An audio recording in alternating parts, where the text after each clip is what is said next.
Greetings from Holic Outdoors. A wet Wednesday, a little too wet, but good, right? If you're a soybean plant and it's been dry, we've had about 3 good rains here in the last little bit. It's gray and overcast right now, so perfect for absorption. And I think they were thirsty. The corn, everything is just shot up, so it's green, it's healthy, it looks good, and you can hear them cheering right now. So a great day to make a video on broadheads. I had mentioned, and I still have a couple of food plotting videos, 1, 2, 3. Yeah, probably 3 to go. But I figured today would be a great day to just talk about my background and my opinion on broadheads. I am by no means, this is just experience talking. This is my opinion, it's experience. But as I go back to when I was 12, I started bow hunting in 1980 after we took our hunter safety course in Pennsylvania. And I remember sitting in the mountains in Tynesta with my dad, and we have a camp down there, and we sat on this big old rock. And I always hear Dad would always tell stories about how I must have fell asleep and a little deer come up and sniffed my arrow. I was sleeping, I guess so. But I sat on a little ledge on this rock. There are big boulders down where we hunted, and Dad would sit up on the rock. I'll never forget, there was a beautiful 8-point. Now, beautiful back at that time would have probably been just a nice 2 or 3 year old 8-point, and it come out of this clear cut with a handful of does. And I remember Dad saying to me, like, remember this day. This just doesn't happen. That was a special day. So I still have the bow that I started hunting with when I was 12, and it would be that one right there. We would spray paint them. So to be honest, maybe Uncle Tom remembers what that bow is, but maybe in a few years when I retire, I'm going to take all the paint off and get it back to the shape it was in. And I still have the arrows that I hunted with when I was 12 right here. They're microflights. So with feathers, but these were in the basement. Still have bare broadheads attached to them. Right there, still have bare broadheads. So I have not missed a season. Now, there may have been years where I didn't get out a lot, but I still, obviously, when you're busy playing sports in high school, and there's always stories, right? My buddies and I, we would spend the night at his camp for the first day of archery, and that was a big day. That was a big deal. And so that's good stuff. Those are the fun stories that you think back. And I remember we played a Friday night game in football, and probably a 10th or an 11th grader. And I walked out front that morning and I hurt. It was just like you were beat up.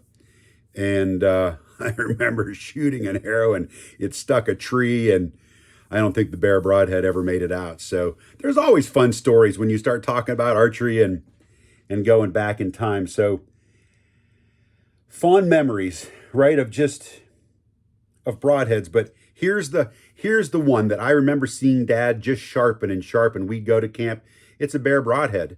And as a matter of fact, for what it's worth, in that picture frame, difficult to see, but that is the 1978 Bear catalog.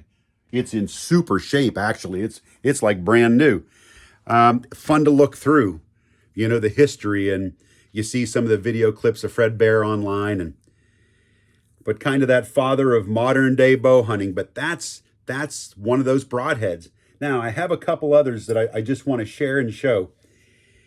We cleaned out camp here this summer. This was one of the broadheads that I was looking for, a Wasp 246 blade from the late 70s, early 80s.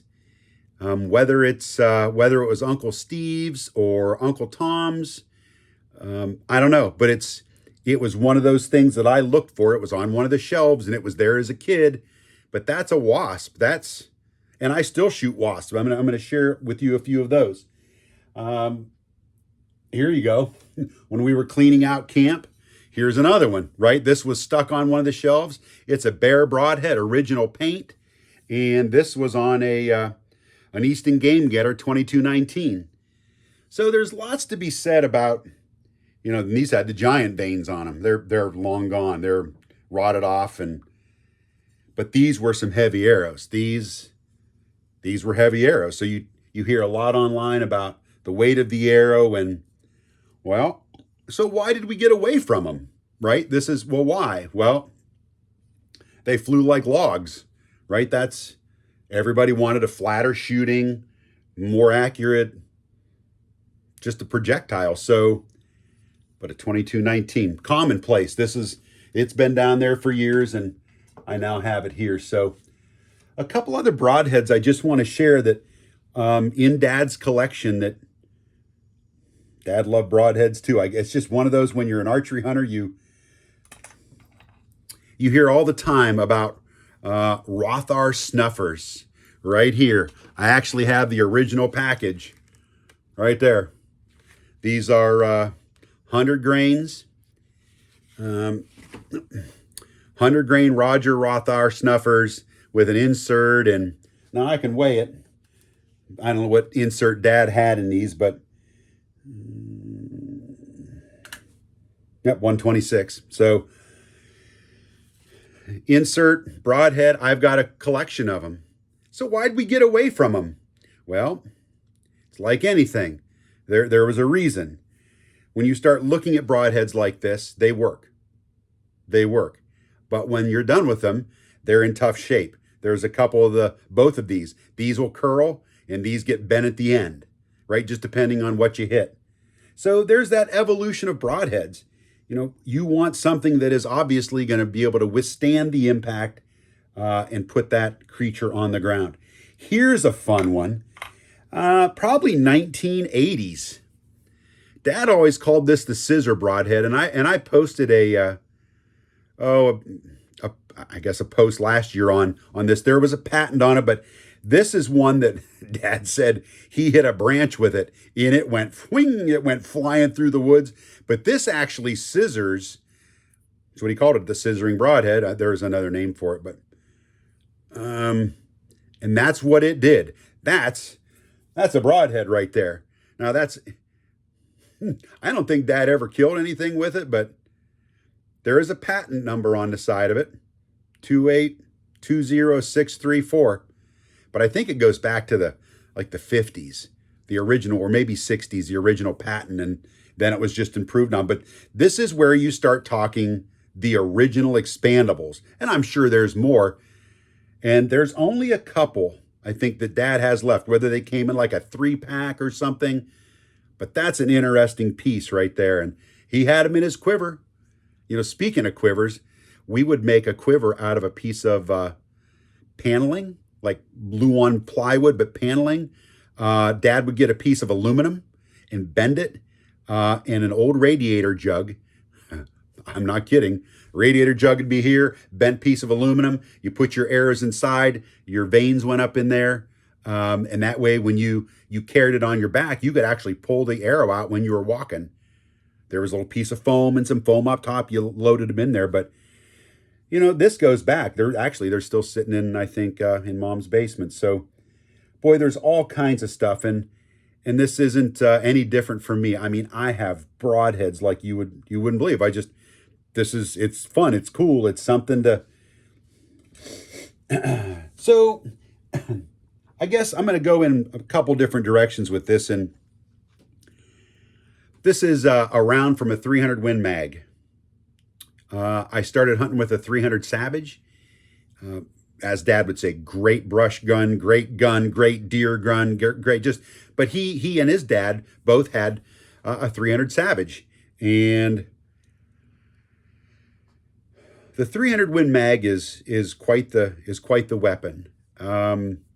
There's a couple of sides, couple avenues you can go down here. One is, if you hit a deer, if you hit them in the chest, they're going to do one of two things as a rule. They're going to drop, or they'll run about 50, 60, 70 yards, and that's it. Now, if they do run, I've had it both ways, where most of the time they just drop. Things drop in their tracks, or they take a couple of bounds and they're done. But I like them when they drop in their tracks. Um, Cess deer last year, not a lot of blood. Wasn't didn't go anywhere, but it was jelly inside when it was done. So, and oftentimes I'll joke that they'll run farther when you hit them with a rifle than you hit them with a broadhead. So, for what it's worth, lots of videos online testing broadheads, and I guess I look at it like this: a spent shell casing, dead deer, right? I don't care about the broadhead. I'm going to buy another one if I want to. But the question is, how far do you want to track them? How far do you want to track them? I don't. I've been there, done that, and everybody has to go through that same progress. You have to learn for yourself, and that's what Dad would say. Well, you have to figure it out on your own. And I can save people a little bit of a learning curve, both on flight, both on on lethality. My rule of thumb is, and again, I work everything backwards, work your problem backwards. And I'm going to go through a bunch of broadheads and just give you the ins and outs of what I feel is a more lethal setup. And that is your goal. As a bow hunter, you are to place an ethically lethal shot on that creature. You are taking its life. So I want it to expire in front of me. I don't want to track it. For those of you that have been around a while, you'll know about a liver hit. You know about just there's a time and a place. I don't want to track them.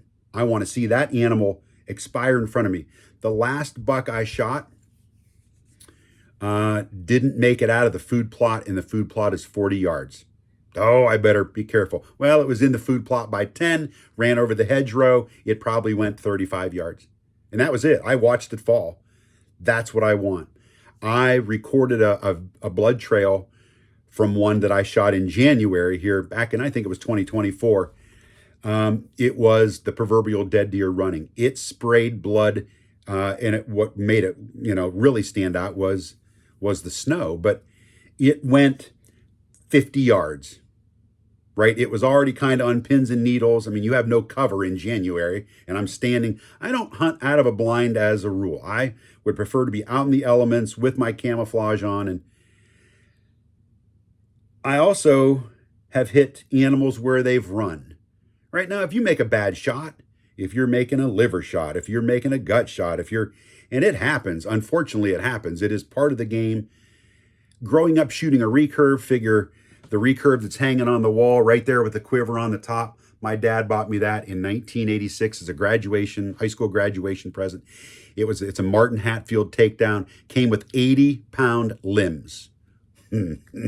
So I was good in high school, and I was probably good for a while in college, but I remember getting to the point thinking, that's a lot of draw weight. Now, when the limbs split, we sent it to Martin, and they put 53-pound limbs on it. Could it be a little less? I don't know, but boy, does it scoots an arrow, and that's a plus. Now, just because something flings an arrow doesn't mean you get to just shoot it wherever you want. Shot placement, there's two things I'm kind of weird about it, and that's arrow flight is one, right? That arrow needs to fly like an arrow. It needs to fly straight, and I like watching the arrow fly. It's probably because I hunted with a recurve bow, right? And when you talk about hunting with a recurve, you have to wait till they're either broadside, quartering away, and or close, right? I've made some pretty long shots. I'm pretty long. For me, I'm not an out west hunter, right? And I would prefer that deer is like right there, because then it's a bigger target in your scope picture, in your window. So these are things I keep in mind. Like, I'm very mindful of, where that deer is and how is it positioned, what is his attitude, and I don't want it to run far. It's fun to track them, but no, it's not. I want to see the animal fall. I want to hear it jump into the edge of the woods and do its death kick, and that's it, and we're done. So I've gone through the entire gamut of broadheads, from fixed blades to mechanicals. And so what do I carry? I carry both, and I think there's a time and a place for both. If I'm hunting in tight quarters, I like a fixed blade, where if I feel like my shot is going down into the creature from above more so, and I have to aim through the animal to the heart, I would prefer a fixed blade broadhead. So these are Easton Axis 340s, and I cut my wrap down. I do not shoot a lighted nock. I am not a fan. When they first came out, they were, maybe they're better now. I don't want anything to do with them. It doesn't make a difference. I'm good. But there's slight helical to them, and I have been playing with some collars. I've never split a lot of arrows to begin with, but it's fun to play with them. But what it did do is it got all my arrows close to what I shoot. And so I have a little note up here where all my arrows are at. But this is a wasp sharpshooter, and it's vented. And this is a 200 grain. I shot there. This is also a sharpshooter, a 150, but the size comparison is substantial. This broadhead, even double lung, I shot a doe with this one, 150 grains, flies like a dart. It's great. She ran too far, right? She ran from the middle of the field down into the valley and ended up in some shrubbery pucker bush stuff. And it was what a fight getting her out. So I'm going somewhere with this one. I would prefer to shoot the biggest broadhead I can get to fly. Now, with that being said, let's see if it's out. We used to shoot Rocky Mountain Supremes right here. That's a broadhead. Flight was difficult, right? That's just a big projectile to put into the wind. That's a big broadhead. So I like shooting the biggest broadhead I can get to fly. I don't need to be blistering fast. I would prefer just to watch my arrow fly, hit the deer, and I don't care if the arrow goes all the way through. I'm not hunting dirt. I am working my problem backwards. I want to see that deer drop. I want as much blood loss as I can get in the fastest amount of time. So this is one of the broadheads I put in my quiver. It's, again, a wasp sharpshooter made in America. And the overall weight of this arrow, when it's said and done, now again, you got to remember, I come from the school of 2219s back in the 1980s. This particular arrow right here is 536 grains. 538, 542, depending on how you're holding it. But it's a 500, almost 40 grain arrow. All of my other arrows are very similar to that, and I'll go through and shoot them and make sure they fly nice. So I carry both. I carry fixed blades for tight quarters, shooting down. Like if I feel like I'm going to shoot down through that animal and I'm shooting for the heart, then that's kind of what I like. If I'm in a food plot situation, I am shooting. Now, when I say exact same arrow, it's same Fletch, Easton 340s. This one has a half out. That is a 75 grain insert with 150 grain Schwacker. These are considered crossbow broadheads. And this one weighs 538. So they are almost identical. Now, when would I shoot a 3-inch Schwacker? Well, if you've ever hunted in a food plot and they're out there just a piece. Now, when I say this is a broadhead, that is 3 inches from tip to tip. Again, I don't care. I don't care if the arrow goes through them or not. If I can punch a hole on the one side and make the arrow stick out the other, and it does 3 inches of cut on the inside of those lungs, you've got a dead deer running. They don't go far. And figure, I don't shoot a lot of weight. I am probably at about, and the honest truth is I think I measured here a month or two ago just because I had no clue where I was. And I didn't feel like, when I shoot target, like if we go to a techno hunt, I crank it down. I'm only shooting at a screen. That's it. I'm maybe in the low 50s. I don't care as long as I can hit the screen, and that's it. Bow hunting, I don't want to be above 60, to be honest with you. I see some of the podcasts where guys are shooting 80. Well, I was there once with a recurve. I can't say I don't. But the older I get, it's like you just don't. It's supposed to be a game of closeness. Like, how close can you interact with this animal and get your shot off? So, but even at 25 yards, when you put your pin on them and you got a little adrenaline pumping through your veins, I want the biggest broadhead with the most trauma. And that's it. And I have gone to the 3 inch. I mean, that's a cut. That's 3 inches. And if this broadhead sticks out the other side, hey, great. But a lot of podcasts, you'll hear them say, well, the opening isn't that big. It doesn't matter.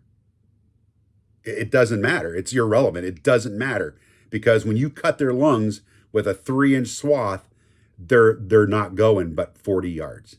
If they go that far, you'll watch them drop. So 2 arrows, right? These are the main arrows in my quiver right here.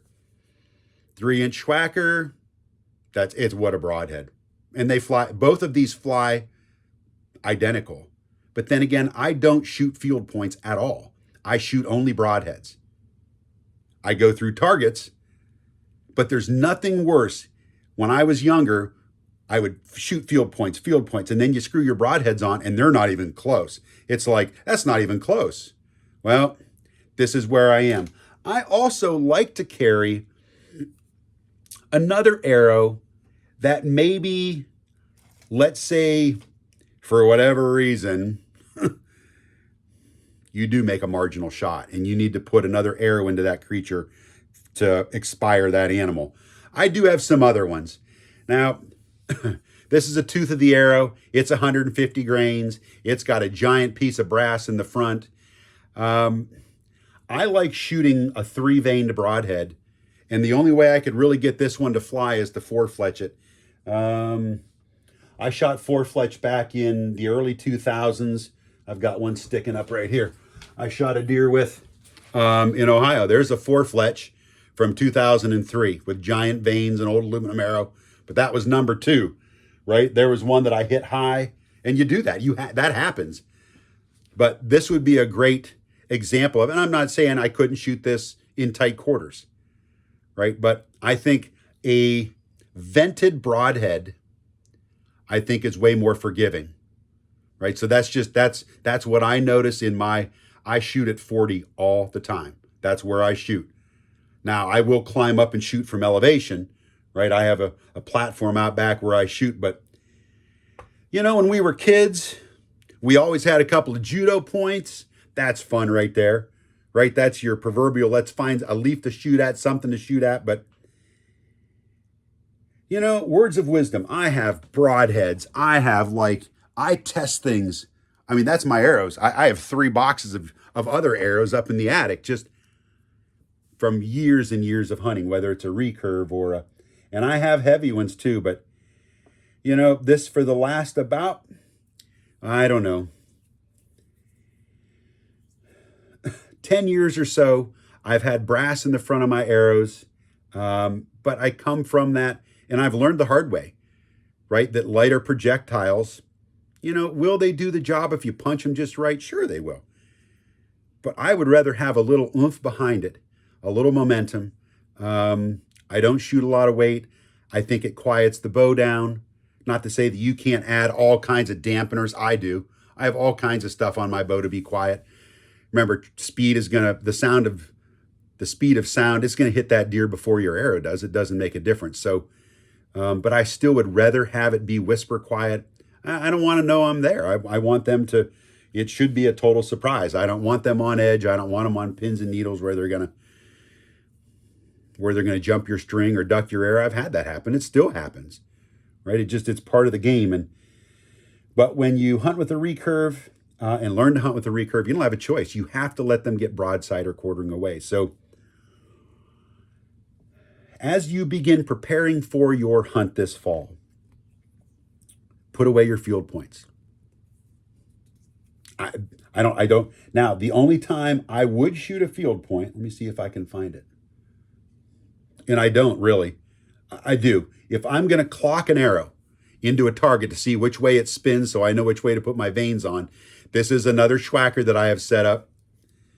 This is my bear shafting arrow. This is another one this is not new. This has been around a long time. If you go to the Easton Technical Guide, this is not new. So I do this, but I also don't get carried away because I'm not shooting a bear shafted arrow at an animal. I am shooting a fletched arrow at an animal. So they're all broadheads. I mean, they're all broadheads. I can, right here, they're all broadheads. If I have one field point, I do right there, that might have been because I was tuning in my bow for to shoot techno right at a target just to make sure, because it's a lighter arrow. It's got an aluminum insert. I don't care. I just needed to hit the screen. So I shoot broadheads. What a broadhead collection. See, that's a lot of fun. What a broadhead collection, right? Just, I have heads in packages still that, here's a fun one. There's a Chuck It, I think from the early 90s. I don't think they're legal anymore. Here's a 5-blade interlock.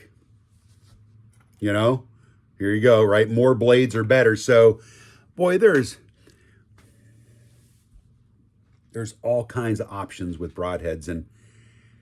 But the bottom line is, when I walk into the woods, I want the most confidence I can get. I want to know when I let that arrow go, it's going exactly where I want to place it. And this right now is kind of where I am. Now, these wasps right here, they may not fare the greatest when you're done with them. There's some damage to them. They'll curl a little bit in places, but they fly great. They penetrate. I like these. They're the weight I want. And again, I'm shooting in the 530s for overall arrow weight. But that's me. You have to find what works for you. But that way I'm consistent. I have a plan, and I know exactly how this setup is going to unfold.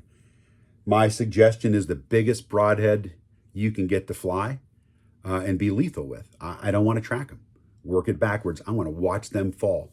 And I want the most hemorrhaging, right? This is what I want. I want blood loss. I want trauma. That's what I'm looking for. So I'm not saying the other ones don't work, but that's what I'm after is lethality. I want to be the most lethal I can be.